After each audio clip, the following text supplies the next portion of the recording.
Hello, everyone. This is Linda Talaferro on Tuesday. So this is another Tea Tuesday. Today, I want to talk about attitude. And basically, what does your attitude say about you? I've been working with a couple of people at work and just actually talked to a potential new client at lunch today. And we got on the subject of attitude. And this potential new client in particular had been struggling with some challenges that really centered around her attitude. The fact that she, strongly believed in herself, which we all should. We should definitely be confident and believe in our abilities. But there's a problem when that level of belief transcends into arrogance and cockiness, to the point where we show up at work with this attitude of I'm better than anybody else in the room.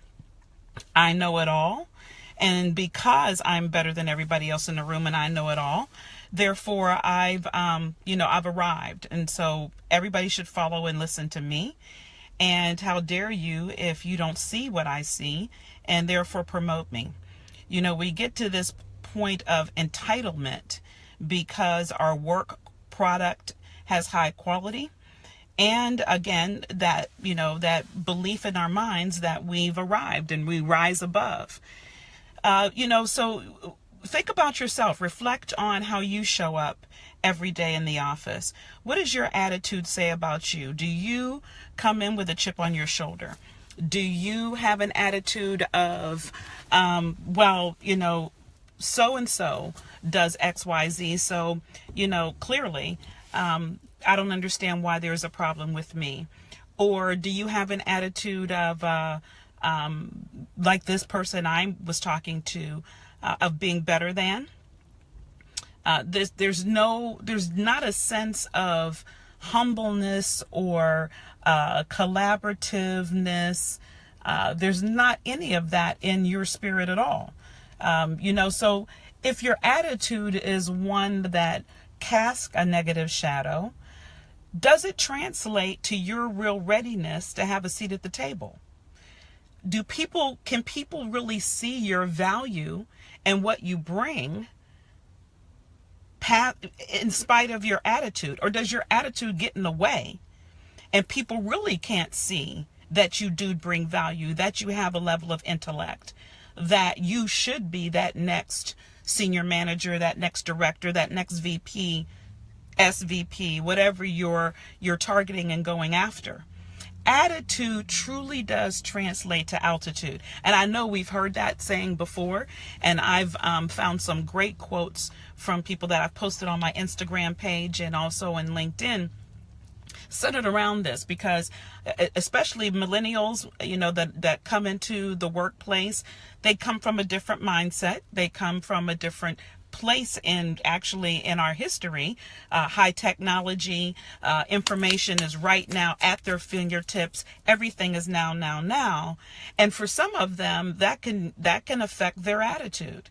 And I must tell you, as I always tell my husband when he's talking about millennials, it's not just millennials. I got some people that's seriously grown, like myself, baby boomers in their 50s, that have that sense of attitude as well. And then they wonder why they're still at the level that they are today, and that they have not been able to move the needle and get anywhere within their career. They wonder why. They look to the left, they look to the right, and they say, well, if so-and-so hadn't have done X, Y, and Z, or it's because of him over there, or they are the reason why I don't have that director position. They are the reason, or he or she is the reason why I didn't get that opportunity for that special project. My boss is the reason why so-and-so doesn't like me, or this didn't go well. When actually, you're the reason why. You with the attitude, you showing up with the level of arrogance. And, I hate to say it, for some of us, we have a level of arrogance without the work product even to back it up. So it's one thing to have a high quality of work product. You got that confidence, you're the bomb, and being able to show up properly with that level of confidence so that it walks into the room, not as arrogance, but walks into the room more as leadership. showing up truly as a leader. But then it's the other flip of the coin when you've got that level of arrogance and you have not produced a thing. Yeah, not a thing worth anything, but you believe you have. And I have to tell you, shame on whoever you work for. Shame on whoever, if you have a coach or a mentor, shame on them for not highlighting this idea of having the proper attitude.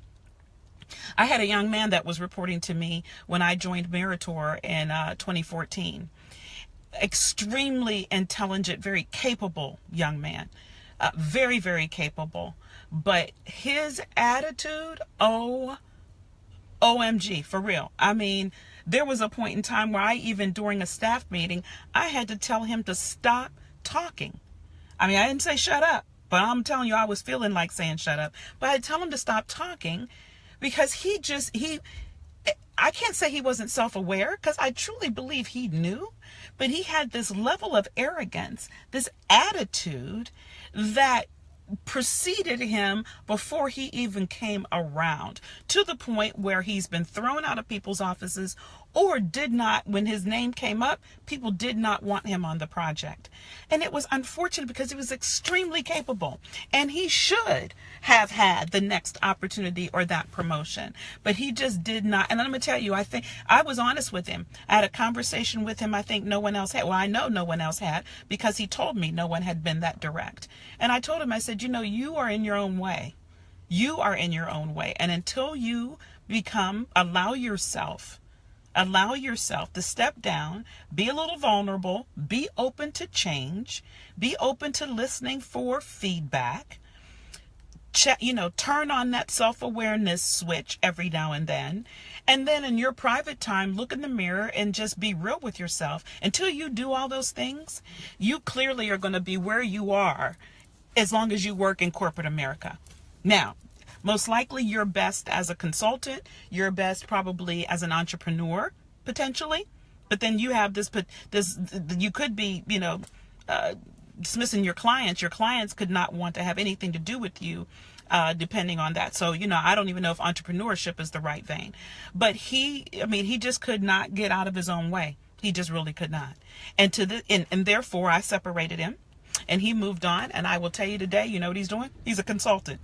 Perfect environment, because he can come in, he can be cocky, he can give his suggestions, and he can leave.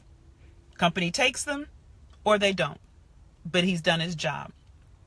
So if that's you, then maybe corporate America is not for you. But if corporate America is for you and you strongly believe it is for you, then flip the script. Get that mirror, stand in front of it, be real. When you get that 360 feedback, or if you haven't gotten that feedback, somebody along your path has given you some constructive criticism, take it as such and then act upon it.